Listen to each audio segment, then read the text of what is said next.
ladies and gentlemen, my dear friends from the media, I think I've said my piece with regards to the importance of focusing on institutional reform.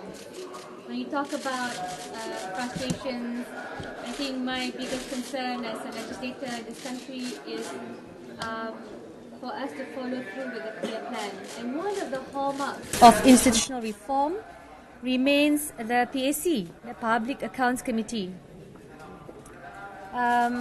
So, like it or not, after sending a letter together with my other Pakatan Harapan fellow colleagues in the PAC, stating about the same request that we made, I think I just reiterated my position, and I had to make a strong position on this because, like it or not, we would need to check the possible excesses of the executive, and the PAC is its main function is to address that.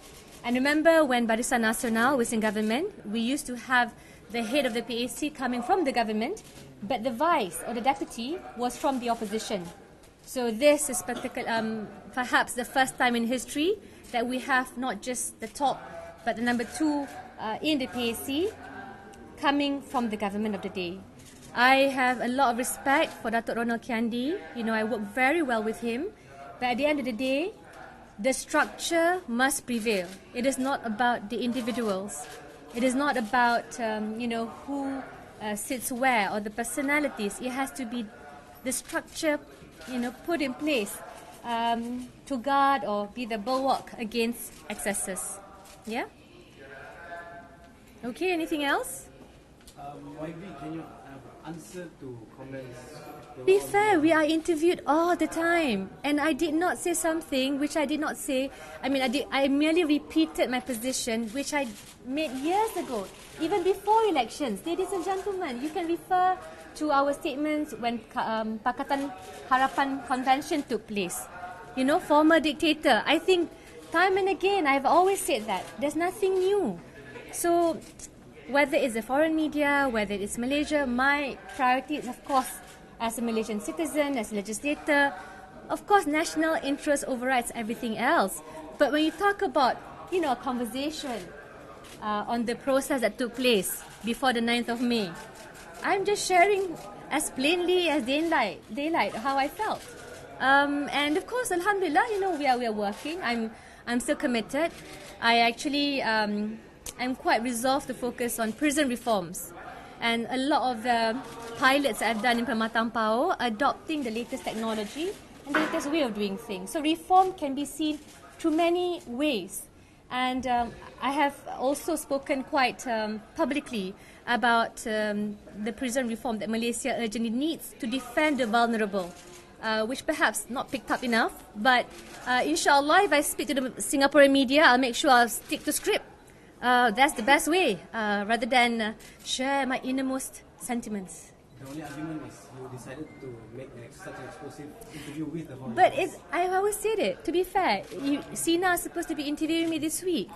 Honestly, if I had a session with the Malaysian media, who I value, certainly I would make a clear-cut announcement. I didn't announce the position of the PAC via foreign media. It was via Malaysian media, Malaysia Kini to be exact. So, at the end of the day, I think let us use the opportunity to focus on much-needed reforms. I believe, it's important for a lot of legislators and different stakeholders, especially the young, to keep pushing the envelope, to keep just pushing the agenda forward. I'm always an incorrigible optimist, but I think sometimes, we just have to make our stance very clear. And I do not mean any harm, certainly. And, inshallah, to the best of my powers, I continue to speak in favor of what is right and what's important. Anything else? I'm going to end this soon, okay, because it's not supposed to be a PC per se. I think about a week and a half ago. I'm not sure. Is it quite some time ago, right? Yeah, just asking my staff. Okay, does that mean the former dictator, the term, don't have any negative meaning? What is factual, for my record, is factual. I said it before elections. I said it during a demonstration on Bersih 3 or 4.0. I don't understand why that saying it in a different forum but containing the same message is problematic. Yeah. Yeah, well, you know, let's cross the bridge when we come to it, lah. I want to really always contribute in any way I can. That's the reason why I contested in the first place. So I'm a fervent believer that we can certainly exact change through different ways. I'm learning so much from the developmental sector as well. But yeah, perhaps we'll cross the bridge when we come to it. Yeah. You say that the reforms are too slow to it's a sluggish pace. Is that wrong for me to say? Is that unacceptable? I think it's okay. As a citizen, anyone can comment on the pace of reforms. And inshallah, we work towards it together. Thank you, everyone. Terima kasih.